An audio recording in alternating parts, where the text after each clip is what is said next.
KaraokeBooks. The Castle of Otranto. Written by Horace Walpole. Audiobook. Chapter 5.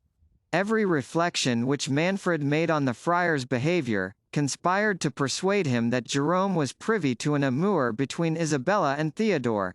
But Jerome's new presumption, so dissonant from his former meekness, suggested still deeper apprehensions.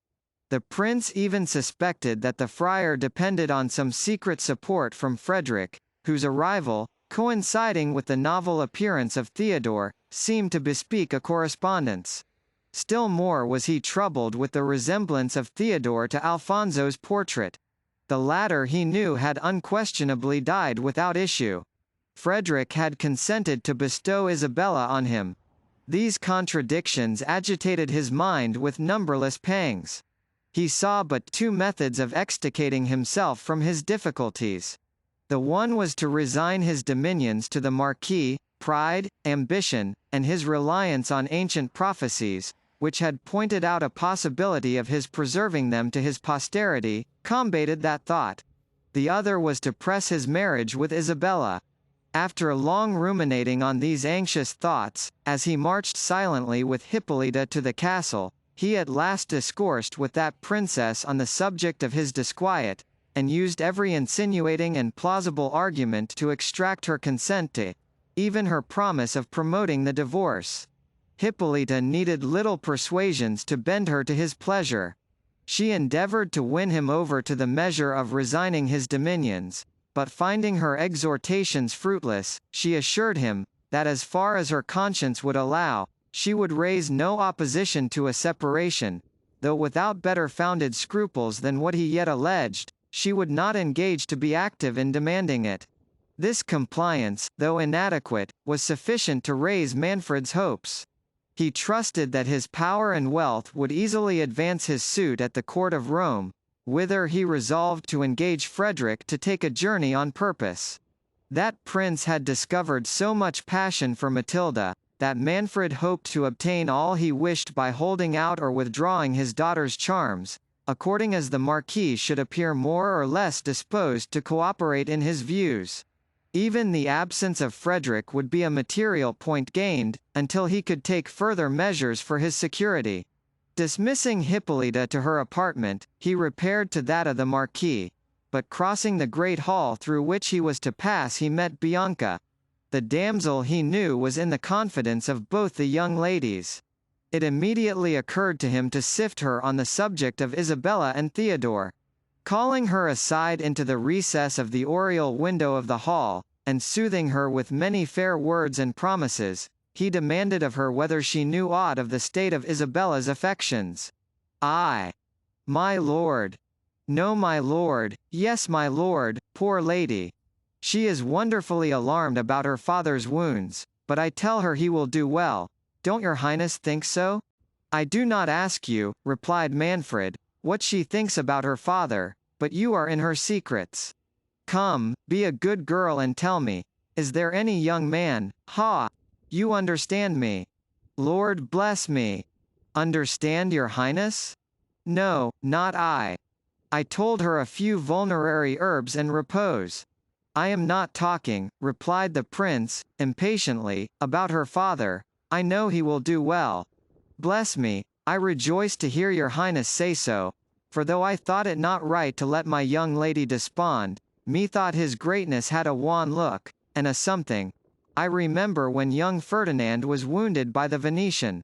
"Thou answerest from the point," interrupted Manfred. "But here, take this jewel, perhaps that may fix thy attention. Nay, no reverences. My favour shall not stop here. Come, tell me truly, how stands Isabella's heart?" "Well, your highness has such a way," said Bianca, "to be sure, but can your highness keep a secret? If it should ever come out of your lips—" "It shall not, cried Manfred. "Nay, but swear, your highness." "By my halidame, if it should ever be known that I said it. Why, truth is truth, I do not think my lady Isabella ever much affectioned my young lord your son. Yet he was a sweet youth as one should see. I am sure, if I had been a princess, But bless me, I must attend my lady Matilda, she will marvel what is become of me. Stay, cried Manfred. Thou hast not satisfied my question.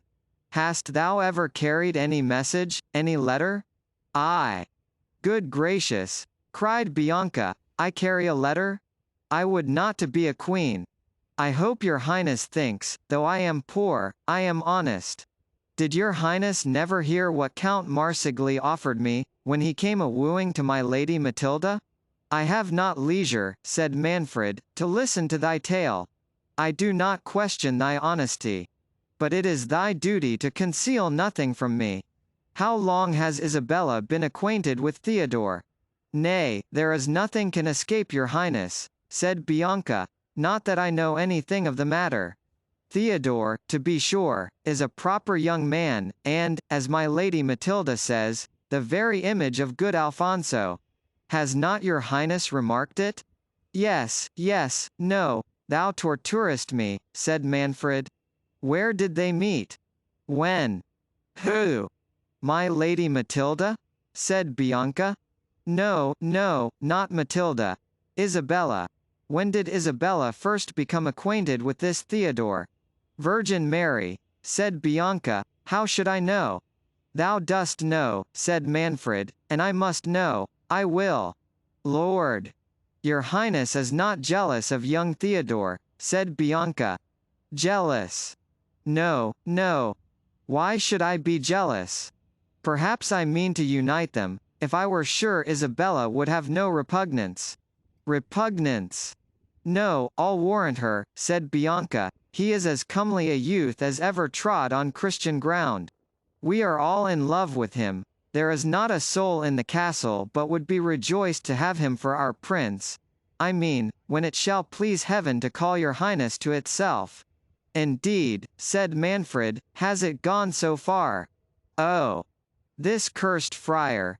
But I must not lose time, go, Bianca, attend Isabella. But I charge thee, not a word of what has passed. Find out how she is affected towards Theodore. Bring me good news, and that ring has a companion. Wait at the foot of the winding staircase. I am going to visit the Marquis, and will talk further with thee at my return. Manfred, after some general conversation, desired Frederick to dismiss the two knights, his companions, having to talk with him on urgent affairs.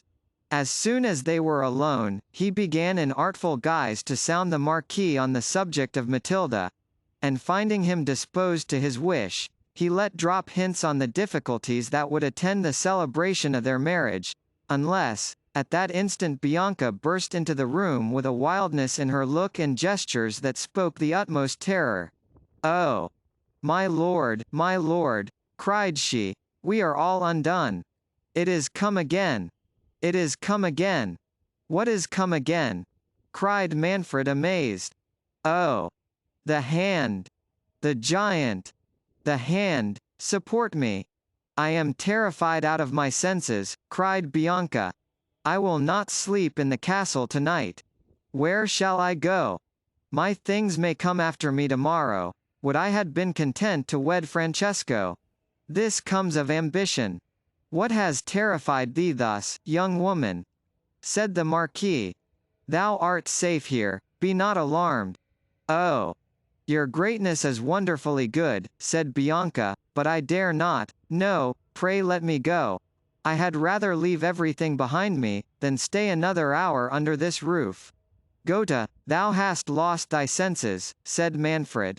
Interrupt us not.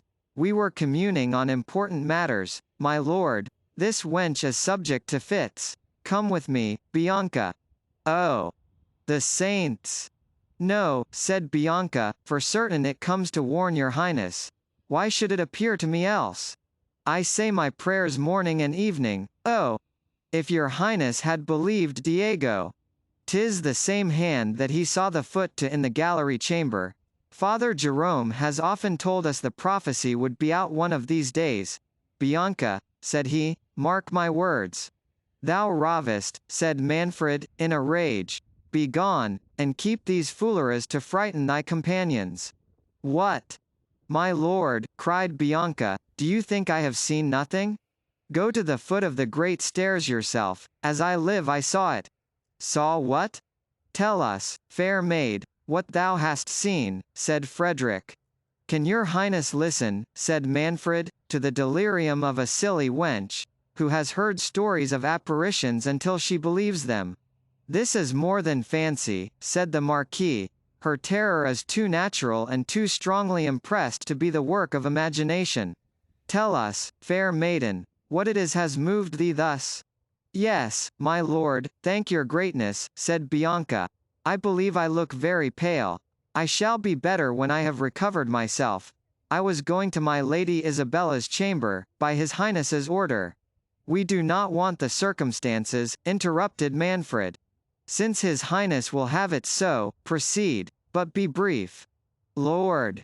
Your highness thwarts one so, replied Bianca. I fear my hair, I am sure I never in my life, well. As I was telling your greatness, I was going by his highness's order to my Lady Isabella's chamber. She lies in the watchet-coloured chamber, on the right hand, one pair of stairs. So when I came to the great stairs, I was looking on his highness's present here. Grant me patience, said Manfred, will this wench never come to the point? What imports it to the Marquis, that I gave thee a bauble for thy faithful attendance on my daughter? We want to know what thou say west. I was going to tell your highness, said Bianca, if you would permit me. So as I was rubbing the ring, I am sure I had not gone up 3 steps, but I heard the rattling of armor, for all the world such a clatter as Diego says he heard when the giant turned him about in the gallery chamber. What giant is this, my lord? Said the Marquis, is your castle haunted by giants and goblins? Lord! What, has not your greatness heard the story of the giant in the gallery chamber? Cried Bianca. I marvel his highness has not told you. Mayhap you do not know there is a prophecy. This trifling is intolerable, interrupted Manfred. Let us dismiss this silly wench, my lord. We have more important affairs to discuss. By your favour, said Frederick, these are no trifles. The enormous sabre I was directed to in the wood, yon casque, its fellow, are these visions of this poor maiden's brain?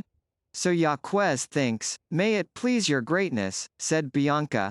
He says this moon will not be out without our seeing some strange revolution. For my part, I should not be surprised if it was to happen tomorrow. For, as I was saying, when I heard the clattering of armor, I was all in a cold sweat. I looked up, and, if your greatness will believe me, I saw upon the uppermost banister of the great stairs a hand in armor as big. I thought I should have swooned. I never stopped until I came hither, would I were well out of this castle. My Lady Matilda told me but yester morning that her Highness Hippolyta knows something. Thou art an insolent, cried Manfred. Lord Marquis, it much misgives me that this scene is concerted to affront me. Are my own domestics suborned to spread tales injurious to my honour? Pursue your claim by manly daring, or let us bury our feuds, as was proposed, by the intermarriage of our children. But trust me, it ill becomes a prince of your bearing to practice on mercenary wenches. I scorn your imputation, said Frederick. Until this hour I never set eyes on this damsel. I have given her no jewel. My lord, your conscience, your guilt accuses you, and would throw the suspicion on me. But keep your daughter, and think no more of Isabella. The judgments already fallen on your house forbid me matching into it. Manfred, alarmed at the resolute tone in which Frederick delivered these words, endeavoured to pacify him. Dismissing Bianca, he made such submissions to the Marquis, and threw in such artful encomiums on Matilda, that Frederick was once more staggered. However, as his passion was of so recent a date, it could not at once surmount the scruples he had conceived. He had gathered enough from Bianca's discourse to persuade him that heaven declared itself against Manfred. The proposed marriages too removed his claim to a distance, and the principality of Otranto was a stronger temptation than the contingent reversion of it with Matilda. Still he would not absolutely recede from his engagements, but purposing to gain time, he demanded of Manfred if it was true in fact that Hippolyta consented to the divorce. The prince, transported to find no other obstacle, and depending on his influence over his wife, assured the Marquis it was so, and that he might satisfy himself of the truth from her own mouth. As they were thus discoursing, word was brought that the banquet was prepared. Manfred conducted Frederick to the great hall, where they were received by Hippolyta and the young princesses. Manfred placed the Marquis next to Matilda, and seated himself between his wife and Isabella. Hippolyta comported herself with an easy gravity, but the young ladies were silent and melancholy. Manfred, who was determined to pursue his point with the Marquis in the remainder of the evening, pushed on the feast until it waxed late, affecting unrestrained gaiety, and plying Frederick with repeated goblets of wine. The latter, more upon his guard than Manfred wished, declined his frequent challenges, on pretence of his late loss of blood, while the prince, to raise his own disordered spirits, and to counterfeit unconcern, indulged himself in plentiful draughts, though not to the intoxication of his senses. The evening being far advanced, the banquet concluded. Manfred would have withdrawn with Frederick, but the latter, pleading weakness and want of repose, retired to his chamber, gallantly telling the prince that his daughter should amuse his highness until himself could attend him. Manfred accepted the party, and to the no small grief of Isabella, accompanied her to her apartment. Matilda waited on her mother to enjoy the freshness of the evening on the ramparts of the castle. Soon as the company were dispersed their several ways, Frederick, quitting his chamber, inquired if Hippolyta was alone, and was told by one of her attendants, who had not noticed her going forth, that at that hour she generally withdrew to her oratory, where he probably would find her. The Marquis, during the repast, had beheld Matilda with increase of passion. He now wished to find Hippolyta in the disposition her lord had promised. The portents that had alarmed him were forgotten in his desires. Stealing softly and unobserved to the apartment of Hippolyta, he entered it with a resolution to encourage her acquiescence to the divorce, having perceived that Manfred was resolved to make the possession of Isabella an unalterable condition, before he would grant Matilda to his wishes. The Marquis was not surprised at the silence that reigned in the princess's apartment. Concluding her, as he had been advertised, in her oratory, he passed on. The door was ajar, the evening gloomy and overcast. Pushing open the door gently, he saw a person kneeling before the altar. As he approached nearer, it seemed not a woman, but one in a long woolen weed, whose back was towards him. The person seemed absorbed in prayer. The Marquis was about to return, when the figure, rising, stood some moments fixed in meditation, without regarding him. The Marquis, expecting the holy person to come forth, and meaning to excuse his uncivil interruption, said, "Reverend Father, I sought the Lady Hippolyta." "Hippolyta," replied a hollow voice. "Camest thou to this castle to seek Hippolyta?" And then the figure, turning slowly round, discovered to Frederick the fleshless jaws and empty sockets of a skeleton, wrapped in a hermit's cowl. "Angels of grace protect me," cried Frederick, recoiling. "Deserve their protection," said the spectre. Frederick, falling on his knees, adjured the phantom to take pity on him. "Dost thou not remember me?" said the apparition. "Remember the wood of Joppa. Art thou that holy hermit?" cried Frederick, trembling. "Can I do aught for thy eternal peace? Wast thou delivered from bondage," said the spectre, "to pursue carnal delights?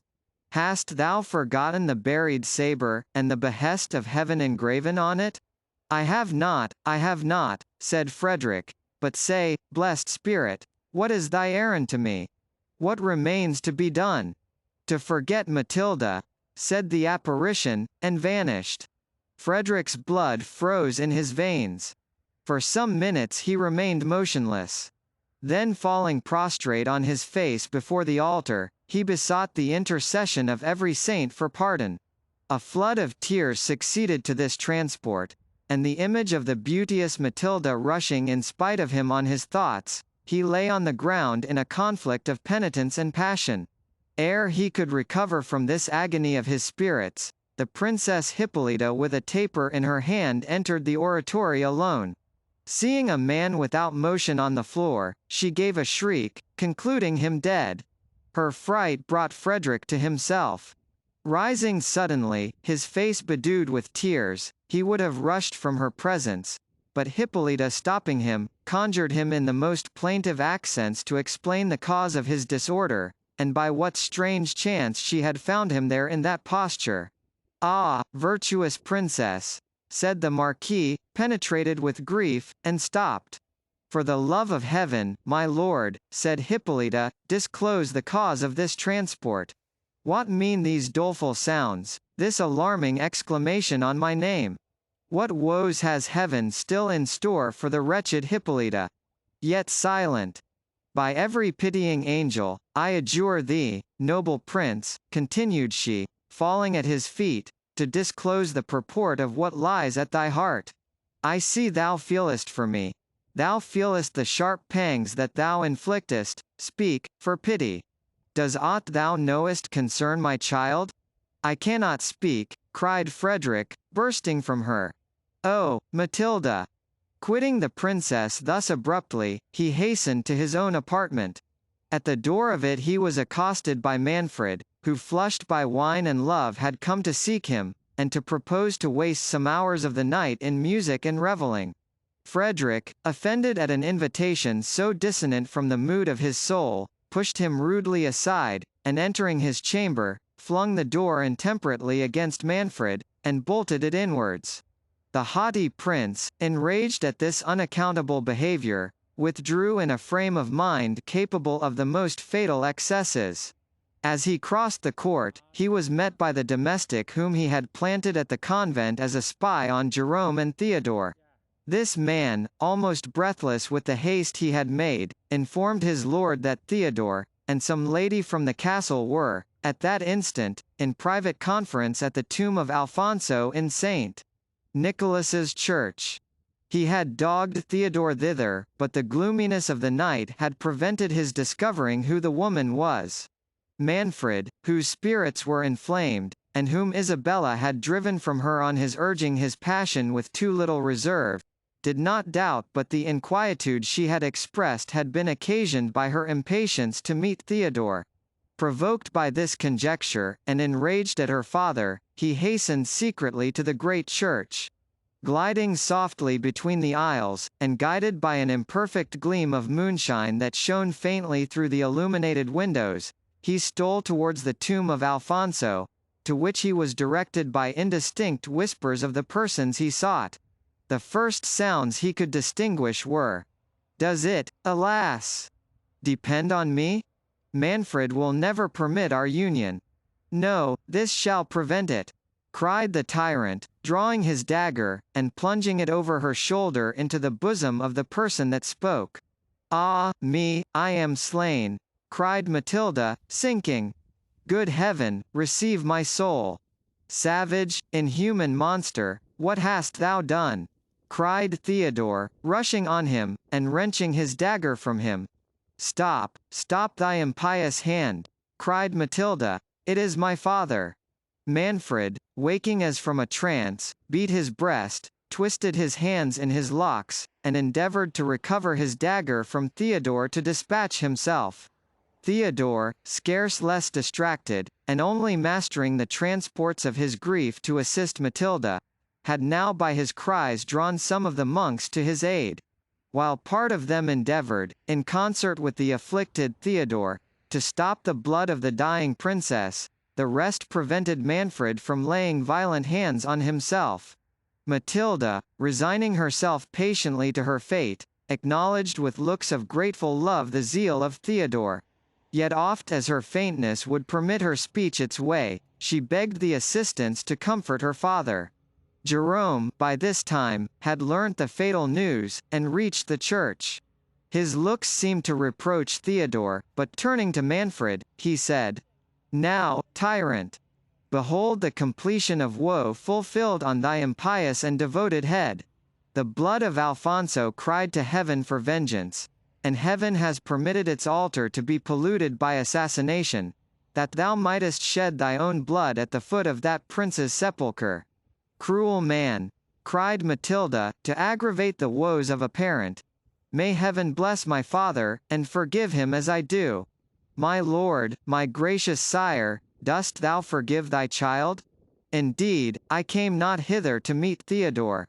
I found him praying at this tomb, whither my mother sent me to intercede for thee, for her. Dearest father, bless your child, and say you forgive her. Forgive thee! Murderous monster! Cried Manfred, can assassins forgive? I took thee for Isabella, but heaven directed my bloody hand to the heart of my child. Oh, Matilda! I cannot utter it. Canst thou forgive the blindness of my rage? I can, I do, and may heaven confirm it, said Matilda, but while I have life to ask it, oh! My mother! What will she feel? Will you comfort her, my lord? Will you not put her away? Indeed she loves you. Oh, I am faint. Bear me to the castle. Can I live to have her close my eyes? Theodore and the monks besought her earnestly to suffer herself to be borne into the convent, but her instances were so pressing to be carried to the castle, that placing her on a litter, they conveyed her thither as she requested. Theodore, supporting her head with his arm, and hanging over her in an agony of despairing love, still endeavored to inspire her with hopes of life. Jerome, on the other side, comforted her with discourses of heaven, and holding a crucifix before her, which she bathed with innocent tears, prepared her for her passage to immortality. Manfred, plunged in the deepest affliction, followed the litter in despair. Ere they reached the castle, Hippolyta, informed of the dreadful catastrophe, had flown to meet her murdered child. But when she saw the afflicted procession, the mightiness of her grief deprived her of her senses, and she fell lifeless to the earth in a swoon. Isabella and Frederick, who attended her, were overwhelmed in almost equal sorrow. Matilda alone seemed insensible to her own situation. Every thought was lost in tenderness for her mother. Ordering the litter to stop, as soon as Hippolyta was brought to herself, she asked for her father. He approached, unable to speak. Matilda, seizing his hand and her mother's, locked them in her own, and then clasped them to her heart. Manfred could not support this act of pathetic piety. He dashed himself on the ground, and cursed the day he was born. Isabella, apprehensive that these struggles of passion were more than Matilda could support, took upon herself to order Manfred to be borne to his apartment, while she caused Matilda to be conveyed to the nearest chamber. Hippolyta, scarce more alive than her daughter, was regardless of everything but her. But when the tender Isabella's care would have likewise removed her, while the surgeons examined Matilda's wound, she cried, "Remove me! Never, never! I lived but in her, and will expire with her." Matilda raised her eyes at her mother's voice, but closed them again without speaking. Her sinking pulse and the damp coldness of her hand soon dispelled all hopes of recovery. Theodore followed the surgeons into the outer chamber, and heard them pronounce the fatal sentence with a transport equal to frenzy. "Since she cannot live mine," cried he, "at least she shall be mine in death. Father! Jerome! Will you not join our hands?" cried he to the friar, who, with the Marquis, had accompanied the surgeons. "What means thy distracted rashness?" said Jerome. "Is this an hour for marriage?" It is," cried Theodore. "Alas! There is no other." "Young man, thou art too unadvised," said Frederick. "Dost thou think we are to listen to thy fond transports in this hour of fate? What pretensions hast thou to the princess?" "Those of a prince," said Theodore, "of the sovereign of Otranto. This reverend man, my father, has informed me who I am." "Thou ravest," said the Marquis. "There is no prince of Otranto but myself. Now Manfred, by murder, by sacrilegious murder, has forfeited all pretensions." "My lord," said Jerome, assuming an air of command, "he tells you true. It was not my purpose the secret should have been divulged so soon, but fate presses onward to its work. What his hot-headed passion has revealed, my tongue confirms. Know, Prince, that when Alfonso sets sail for the Holy Land. Is this a season for explanations? Cried Theodore. Father, come and unite me to the princess, she shall be mine. In every other thing I will dutifully obey you. My life. My adored Matilda, continued Theodore, rushing back into the inner chamber, will you not be mine? Will you not bless your... Isabella made signs to him to be silent, apprehending the princess was near her end. What, is she dead? Cried Theodore. Is it possible? The violence of his exclamations brought Matilda to herself. Lifting up her eyes, she looked round for her mother. Life of my soul, I am here, cried Hippolyta.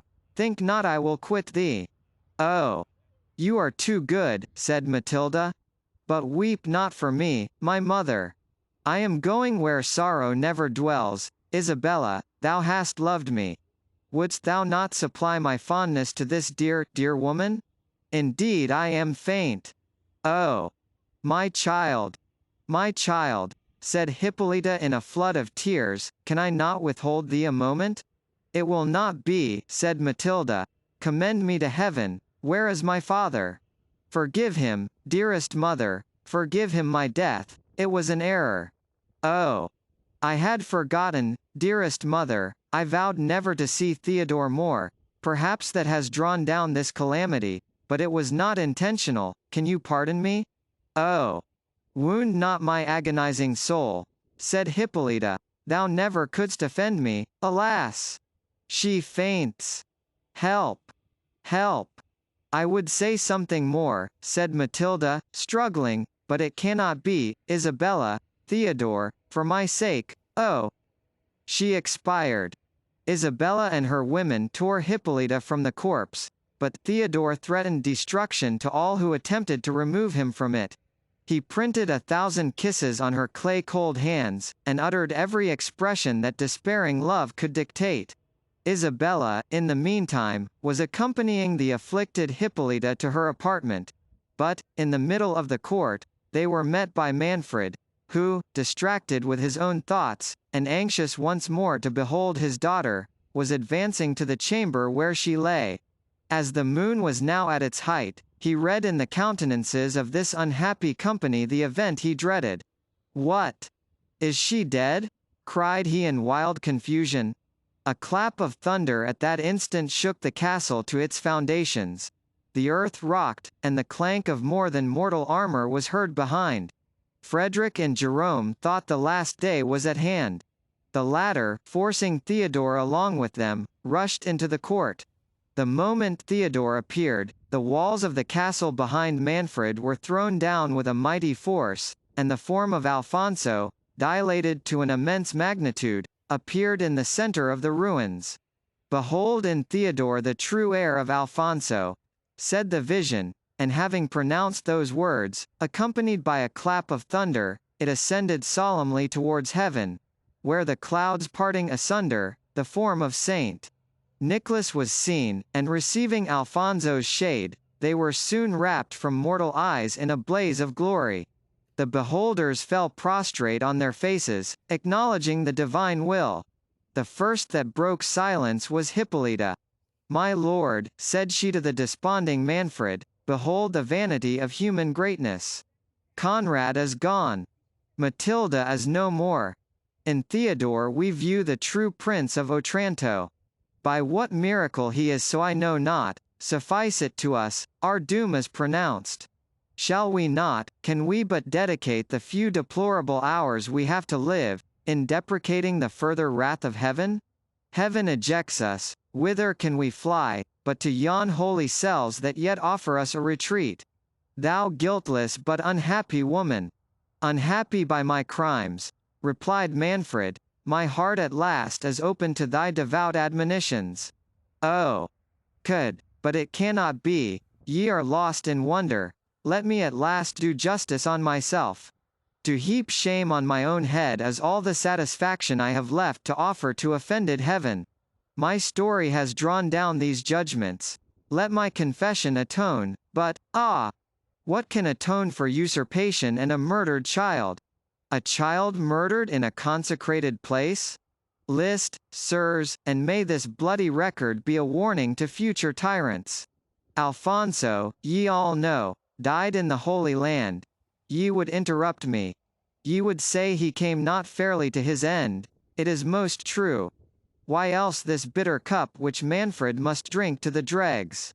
Ricardo, my grandfather, was his chamberlain. I would draw a veil over my ancestors' crimes, but it is in vain.